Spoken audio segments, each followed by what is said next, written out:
ബീഡ്സും സീക്വൻസും ഒക്കെ തയ്ക്കാന്ന് പറഞ്ഞു കഴിഞ്ഞാൽ ഭയങ്കര ബുദ്ധിമുട്ടുള്ള കാര്യം. നമ്മുടെ നീഡിൽ ഇടയ്ക്കിടയ്ക്ക് പൊട്ടിപ്പോകും. അതിനെ പറ്റിയ ഒരു അടിപൊളി ടൂളാണ് ഞാൻ ഇന്ന് പരിചയപ്പെടുത്തുന്നത്.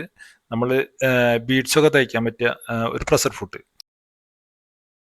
വളരെ ഭംഗിയായിട്ടും നീറ്റായിട്ടും നമുക്ക് ഇതിൽ സ്റ്റിച്ച് ചെയ്തെടുക്കാൻ പറ്റും. അതാണ് ഇതിൻ്റെ ഏറ്റവും വലിയ പ്രത്യേകത.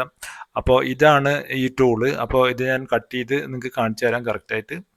അപ്പോൾ ഇതിൻ്റെ ഏറ്റവും വലിയ പ്രത്യേകത ഇത് കണ്ടു, ഇത് നല്ല വണ്ണം കുറഞ്ഞ് നല്ല നീളത്തിലിരിക്കുന്ന ഒരു ടൂളാണിത്.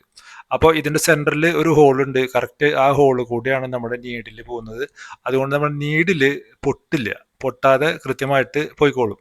അപ്പോൾ ഇത് വണ്ണം കുറവുള്ളതായതുകൊണ്ട് ഇത് ഈ ബീഡ്സിൻ്റെയൊക്കെ രണ്ട് സൈഡിലേക്കും ഇങ്ങനെ നീക്കി നമുക്ക് നടുക്കുകൂടെ കറക്റ്റായിട്ടുള്ള വഴി ഉണ്ടാക്കി തന്നിട്ടാണ് ഇത് നമുക്ക് സ്റ്റിച്ച് ചെയ്യാനുള്ള ഇത് ചെയ്തു തരുന്നത്. അപ്പോൾ എന്തായാലും ഒരു അടിപൊളി ടൂളാണ്. അപ്പോൾ ഇത് പർച്ചേസ് ചെയ്യാൻ ആവശ്യമുള്ള ആൾക്കാർ ഇതിൽ കാണുന്ന വാട്സപ്പ് നമ്പറിൽ ഒരു മെസ്സേജ് ഇടുക, അല്ലെങ്കിൽ ഡിസ്ക്രിപ്ഷനിൽ ഇതിൻ്റെ ലിങ്ക് കൊടുത്തിട്ടുണ്ട്, നിങ്ങൾക്ക് ഇത് പർച്ചേസ് ചെയ്യാൻ പറ്റും. അടിപൊളി ടൂളാണ്, വാങ്ങാൻ മറക്കണ്ട. അപ്പോൾ നമുക്ക് അടുത്ത ഒരു അടിപൊളി വീഡിയോയുമായിട്ട് നമുക്ക് വീണ്ടും കാണാം. Thank you for watching.